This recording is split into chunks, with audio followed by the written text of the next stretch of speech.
We're back again for Story Starters, and the book that I'm reading today is called Mikis and the Donkey. This is a sweet little story about a boy and a donkey, kind of easy to guess from that picture. And it's set not in America, it's in a different country called Greece. And it's an island, and it has mountains that are very rocky. And so, because the mountains are so tall and it's very rocky and it's very small, they don't have a lot of cars there. So people use donkeys to carry things around. So this book called Mikis and the Donkey.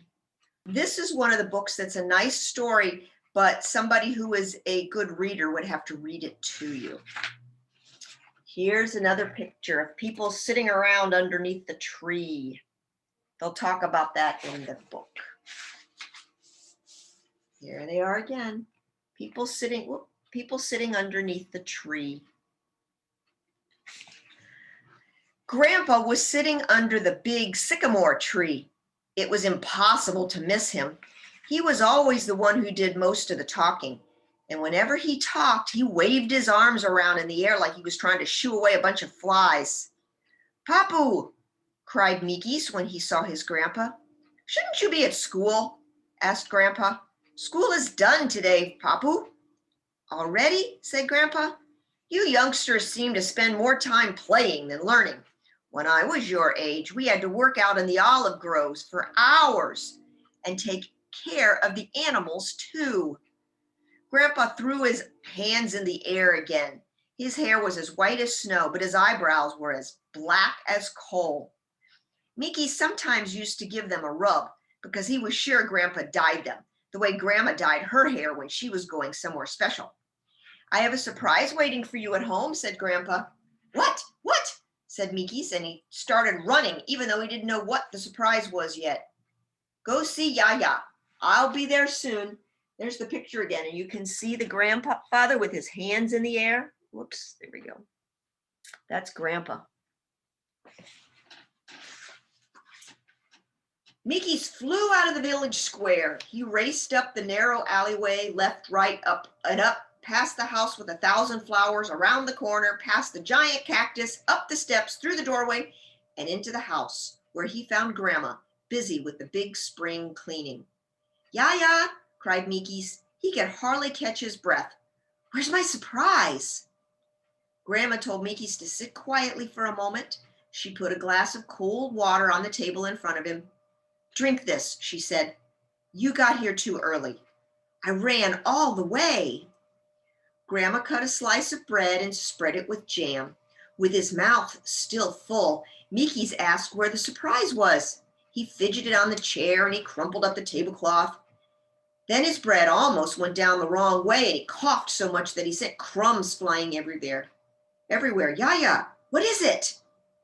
Grandma shook her head and looked at Mikis. "First, finish your bread and jam, Mikis. And when you've calmed down, you can go look in the stable." Mikis jumped to his feet, flew down the steps, and shot across the yard to the stable. But it was so dark in there that he couldn't see a thing. "Hello," said Mikis. He stood very still and listened. But that didn't work because all he could hear was himself panting. He took a few steps forward and bumped into the wooden planks of the pen where Grandpa kept the goats in the winter. He leaned against the wood and swallowed down the last pieces of bread. Then he heard a rustling sound. Mikis stood on tiptoes and tried to look over the top of the planks. All he could see was black. But within that darkness was one spot that was even darker. He saw 2 long ears sticking up above the planks. Mikis found a stool and climbed up onto it. "Well," Mikis heard a voice behind him, and Grandpa and Grandma were standing in the doorway with their arms around each other's shoulders. "Is it for me?" asked Mikis. Grandpa and Grandma started laughing. "What next?" they said. "That donkey has to work. It's not a pet or a playmate, Mikis." Mikis stroked the donkey's ears. It was 6 feet from the bottom of the ears to their very tip, and then 6 feet all the way back down again. Well, that's what it felt like anyway. The donkey's ears were way so long that there seemed to be no end to them. "Come here," said Grandpa. "You can sit on her back for a little while." Grandpa lifted Mikis over the planks and put him down gently on the donkey's warm back. "You'll need to think of a name for her," he said. "And don't forget, she's a girl." This is the third. These are very short chapters, so this is the third chapter, and I believe this will be the last one that I will read. Mikis ran his hands through the donkey's soft fur. Grandpa and Grandma had gone back inside for something to eat. "How come you don't have a name yet?" asked Mikis. But the donkey didn't reply. She just shuffled around the stable. Mikis slid down from her back. He tickled her neck, and he stroked her mane and said, "Weren't you important enough to have a name?" The donkey licked the wood. Mikis could see her more clearly now. She was brown, and her nose was paler, almost white. "Of course you're important," said Mikis. "In fact, you're so important that we have to come up with a very fine name for you, and you're going to help me." Mikis held the donkey's halter and gave a good look at her. "I'm going to list 500 names now, and if you hear one you like, you just blink."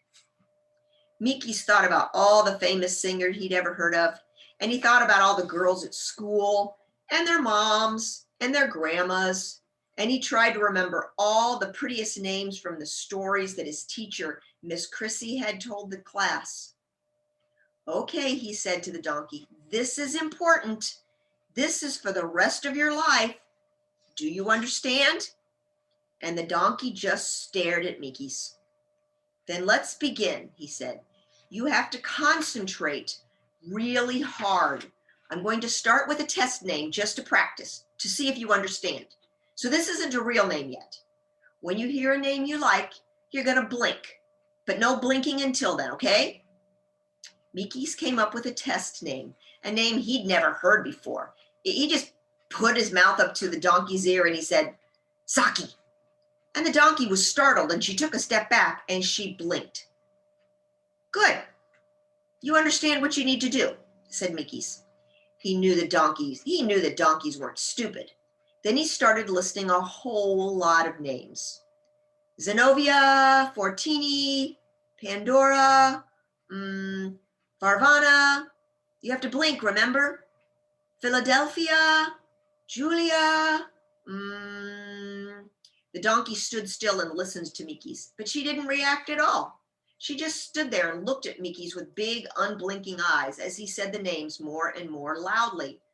Sontiria, Amaranti, Thessaloniki, Rita, Miffy, Delphi.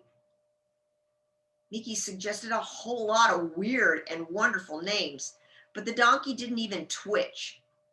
Her ears pointed straight up like two towers.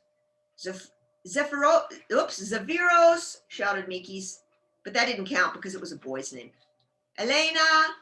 He hoped the donkey wouldn't blink this time because Elena was a girl in his class. She was the nicest girl in his class, and he didn't want to have to tell her that he'd named Grandma and Grandpa's donkey after her. Finally, Mikis ran out of name, so he said, "Saki" again, and the donkey blinked. And that is as far as I can read today on this fun story. I have read this book, and it's one of my favorites, one of my new favorites, Mikis and the Donkey. I didn't know this book when I was a little girl, but I read it recently to share with you, and I like it a lot. So maybe you can check this one out. And I will return it to the library today. So in a couple of days, maybe you can find out what happens with Mikis and the donkey. Thank you so much for coming today. Oh, it looks like it was so tiring that you just fell right over asleep. I'm just teasing with you. Thank you for coming today. And now that we have a lovely sunny day and you're all done listening to stories, go out and run around and use up that energy. Bye, friends.